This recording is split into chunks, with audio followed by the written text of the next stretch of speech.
Hello there, welcome back to my views and news. Three news stories. First one is from Tigray. Tension in Mekelle Tigray, the capital. Opposition parties, leaders arrested. One party withdrawing from Thursday's demonstration. Jail for you. Where is Sadkan, who is head of the wing of the Tigray government, which is working on democratization of Tigray. Secondly, Getachew Tigray interim president 2 days ago offered dialogue to Eritrea, not reported by news outlets. Important development. This is the third time that Tigray has offered talks to Eritrea, no response. Thirdly, now videos are being shared from the Amhara region showing ENDF members taken prisoner by Fano fighters. Videos are being shared after Jula challenged Fano to show to back Fano's claims. We have two clips, details of these two clips for you, because some graphic cannot show you entire videos.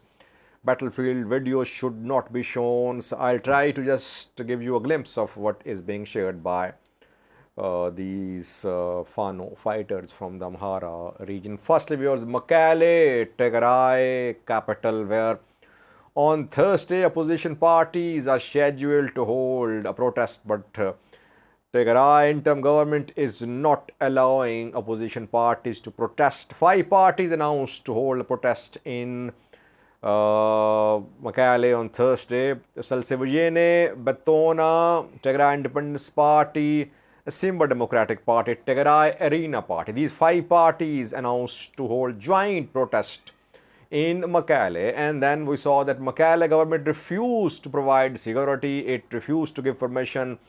And yesterday, when these parties took out a small rally to mobilize people for Thursday's rally, security forces took action and opposition party leaders were arrested yesterday. Who were arrested?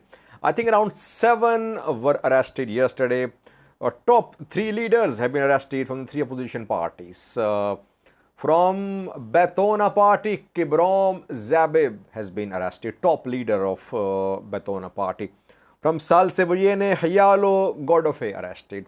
From TIP, Tigray Independence Party, Dejene Misgabo arrested. These are 3 top leaders of these small opposition parties. So 3 in prison. Will the protest be held? So far, the protest has not been cancelled. The party said they will press ahead with Thursday's demonstration. But one party has withdrawn. This party last night issued a statement. It won't be part of Thursday's demonstration. Party's name is Simba Democratic Party. It is led by Dorius Gedam, who is from Erob. I think he remained in prison for around 2 years, for more than a year, when there was war in Tigray, released.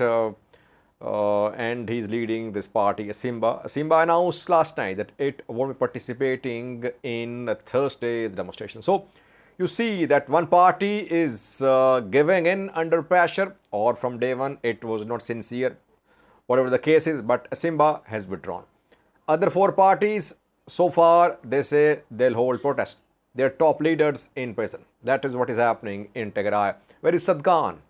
Sadkan is deputy president of the Tigray region interim government, and he is heading a wing of Tigray interim government which is working on democratization and decentralization in Tigray. And if you remember, he is the one who shared a framework, a draft of how transparent election should be held in Tigray. He wrote a detailed piece when former president Debretsion was in talks with the federal government. Debretsion wanted to be approved as the president for interim period by the federal government. Federal government did not agree. And back then, Sadkan opposed TPLF's efforts to reinstall itself as the leading party in interim setup. We saw that PM Abiy approved Getacheau's name, Sadkan was also adjusted, and now Sadkan is silent.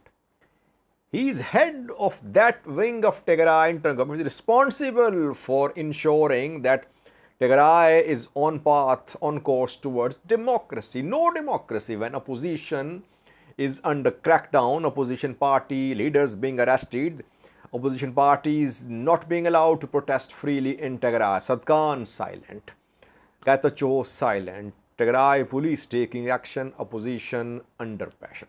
Diaspora speaking. I would commend some diaspora members. They are vocal, they are criticizing Tigray interim government. They want justice for Zaidu Haftu's murder. They want this protest by opposition parties to be held. They know perhaps that TPLF wants to crush opposition, or you can say TPLF does not want opposition to operate freely in Tigray.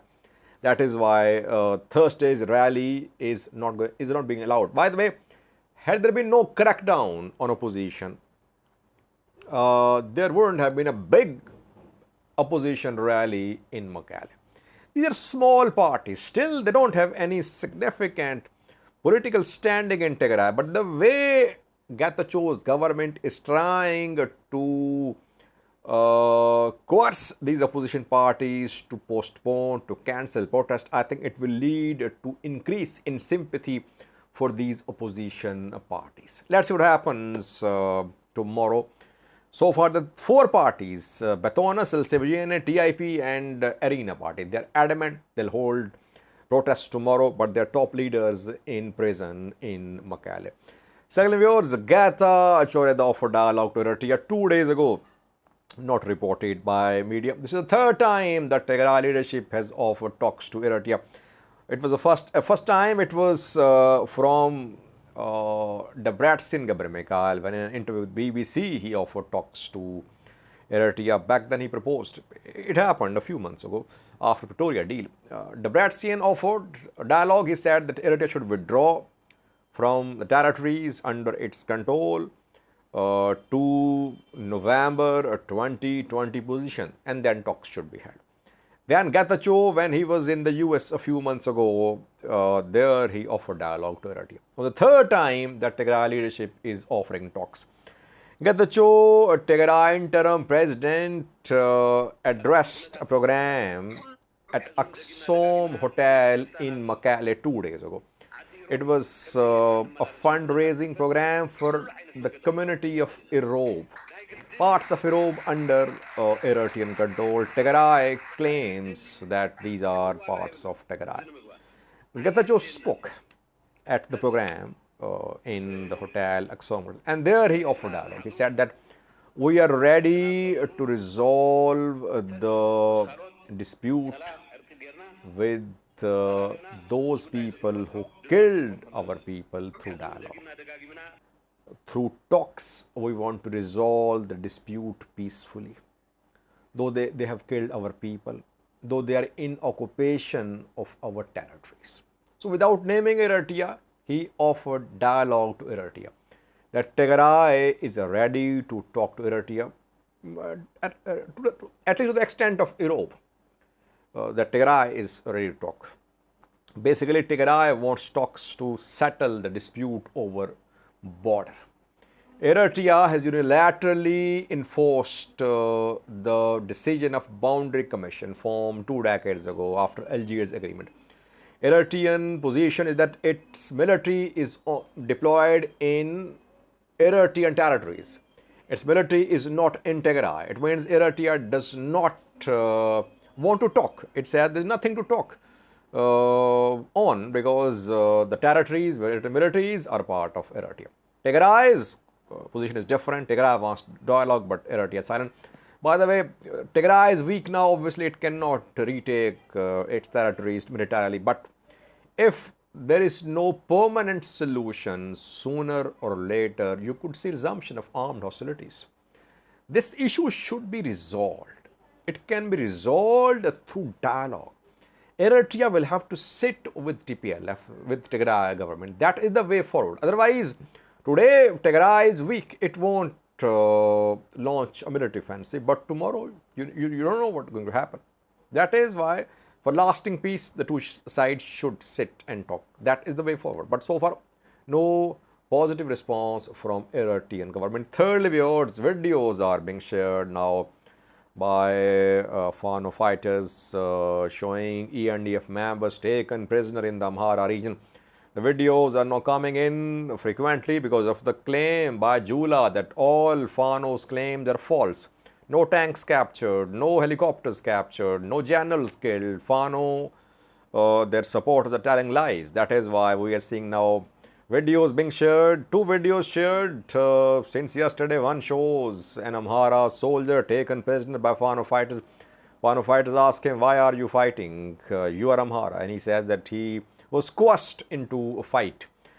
Second video shows some killed ENDF members and some who are getting off a truck, which seems to be the truck taken, captured by Fano fighters, and all ENDF members taken prisoner. Two clips for you, which you can see showing an ENDF soldier who is surrendering and some ENDF soldiers who have been taken prisoner and killed. Graphic videos, I cannot show you entire videos. I think in coming days we're going to see more videos because since Jula challenged Fano fighters, now Fano fighters will record each and every incident involving ENDF soldiers taken prisoner by them. Yesterday, Fano fighters, one Fano commander, claimed to have captured 10,000 ENDF soldiers, but evidence is missing. Though those who are close to Fano, they say that around 5,000 have been taken prisoner by Fano fighters so far. My guess is number isn't in thousands, it's in hundreds. But still, let's wait, because we know that internet is not working, mobile networks not working in most parts of the Amhara region. So it's difficult to get videos, pictures. Gradually you'll see now things come out. Now these Fano fighters want to prove that they have captured ENDF weapons, they have captured ENDF soldiers.